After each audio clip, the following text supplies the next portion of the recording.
සදහවත් වාසනාවන්ත පින්වතුනි පින්වතියනි අපේ ඕපාද සුබ සනිමිත්තා වික්කවේ කුසලා ධම්මා උපවජ්ජන්ති කියන ධර්මපාදී ධර්ම යම් කිසි පින්කමක් කරන්න නිමිත්තක් සමිතියක් ඒ වගේම වැඩිහිටි සමිතියක්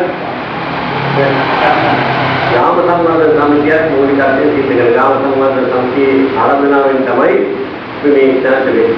ඉතින් ඕපාද කියලා කියන්නේ අපි දන්නා ධර්මයෙන් හොඳ පිළිපි ආවල. ඉතින් පයින්වත් දැන්නේ කවුද? අවශ්‍ය නැහැ. දැන් ආලෝකවත් කියලා උදාලා හදන කමයකට පිළිවෙලා ඉතාල විනාඩි දෙකක් නවත්තා. ඉතින් මේ ඕයි විදිහට තමයි සිද්ධ කරන්නේ. පොදුන් පොයේ දවල්. ඉලා ලෝකා බුදුන්වහන්සේගේ ශ්‍රාවකයන් වහන්සේලා මතන නිවි මහ රහතන් වහන්සේ ලංකාවේ වැඩි දවල්. උන්වහන්සේ මේ බුදුන්වහන්සේ ශ්‍රාවකයන් කරන්නේ. උන්වහන්සේ වැඩමවලා ඒ අපේ දේවානන්ද විද්‍යාලයේ ධර්මයේ ඉස්සරහ කරලා සාසනීය විද්‍යාලයක් කෙනෙකුට අපිට මා ඉතිහාසෙ පොඩ්ඩක් කෙටියෙන් කියන්න ඕනේ. අපේ තේරවාදී විරුද්ධ මහායානිකයන්ට ලංකාවේ පදිංචි වුණා. මහා විහාරي විනාශ කරලා උඩු යපුරවා කියලා මහා වර්ෂේ තියෙනවා.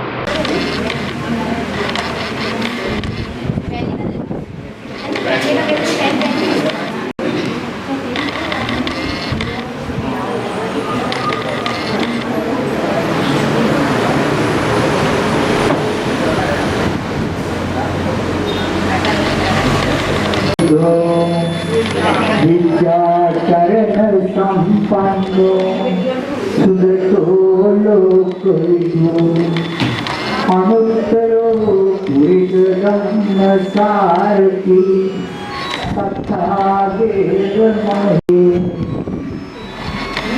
नमस्कार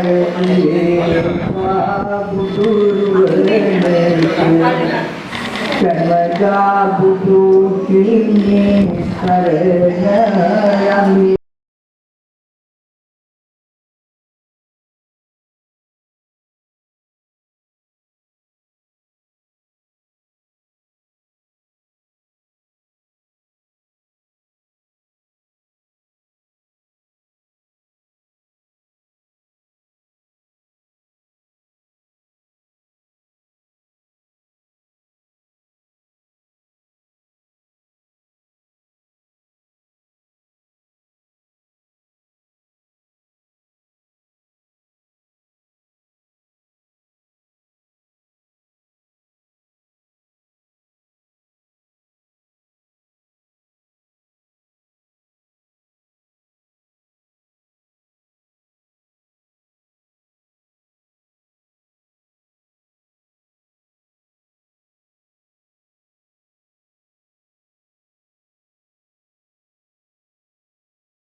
गच्छन्तु देवता सद्धम्मं मुनिराजत् सुनन्तु सग्गमुक्तधं धम्मश्रवणकालो अयं वदन्ता धम्मश्रवणकालो अयं वदन्ता धम्मश्रवणकालो अयं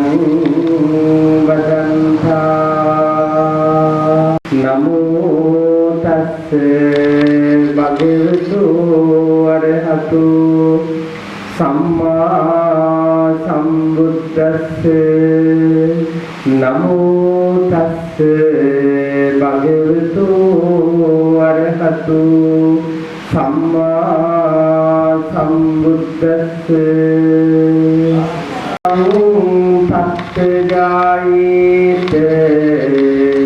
ඉතිගන්ධං මනෝරමං එවං සංඛාර භූතේසු අන්ධ භූතේ පුතුජනේ අතිරෝචති පඤ්ඤාය සම්මා සම්බුද්ධ සාවකාති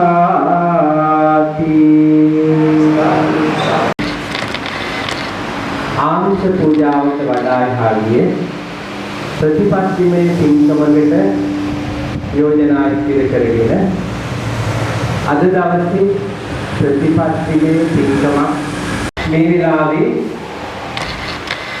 උදෑසන ඉඳලාම දාන සීල භාවනාදී පින්කම් රාශියක් බුදුදහමේ හරවත් බව දකින්නට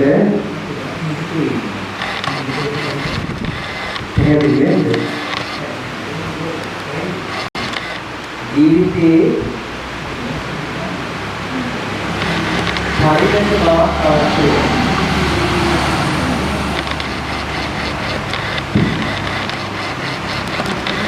බුදුදහම බුද්ධ ධර්මය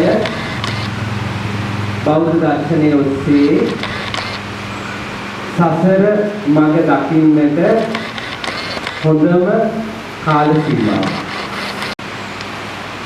සාම්ප්‍රදායිකව හමු වෙන පිළිසක්.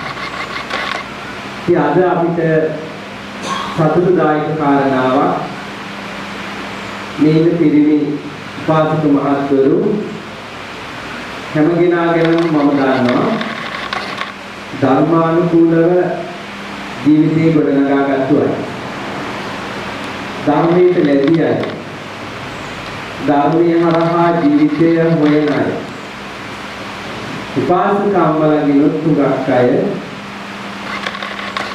ධර්මයෙන් පෝෂණය වුණ ධර්මය පිළිබඳ ලැබියාවක් කැමැත්තක් තියෙන එහි පුහුණුව ලබන ඒ තුලින් විමුක්තියක් සොයා යන පිරිසක්. පින් දැස් කරලා ඉන්න මොහොතේදී අපි අද දවසේ කළ පින්කම් හා මේ මොහොතේදී කරන ධර්ම දේශනාවත් එක්ක අපි සොයා බලමු ඇත්තටම සසර කෙටි කරගන්න. එහෙම නැත්නම් චතුරාර්ය සත්‍ය අවබෝධයෙන් පිණිස අපිට උපනිශ්‍රය වෙන ප්‍රධාන මූල ධර්ම මොනවද කියලා. දැන් අපේ ජීවිතවලට වාක් අධ්‍යක්ෂක වෙනවා. හැම අධ්‍යක්ෂකෙක් පාදක කරගෙන අපි දැන් පොදේ තැනක දැල්දිලා ඉන්නවා. මට මගේ ජීවිතය හදාගන්න මොන වාක් අධ්‍යක්ෂක ලැබුවා. ඒ අධ්‍යක්ෂක පාදක මම ගොඩාක් ධර්මයන් වල කරගෙන අද මම ඔයාලට පොඩ මාර්ග විශ්ලේෂණයක් දෙනවා. එදා ධර්ම කාලයට වඩා ඒ වගේ මේ ප්‍රවේශයට වඩා අද හොඳ පරිශ්‍රයකට ඉදිරියට ඉතින් ඔයාලට හොඳ මාර්ග විශ්ලේෂණයක් දෙන්න පුළුවන්. ධර්ම දේශනාවට කවිකේ මාර්ගයක් සමෝතන එතු ධර්ම දේශනාවේ ආනිසංස අනුමෝදන් වේවා. ඒ කුසලයක් වේවා. සංසාරිකයි ඒ වගේම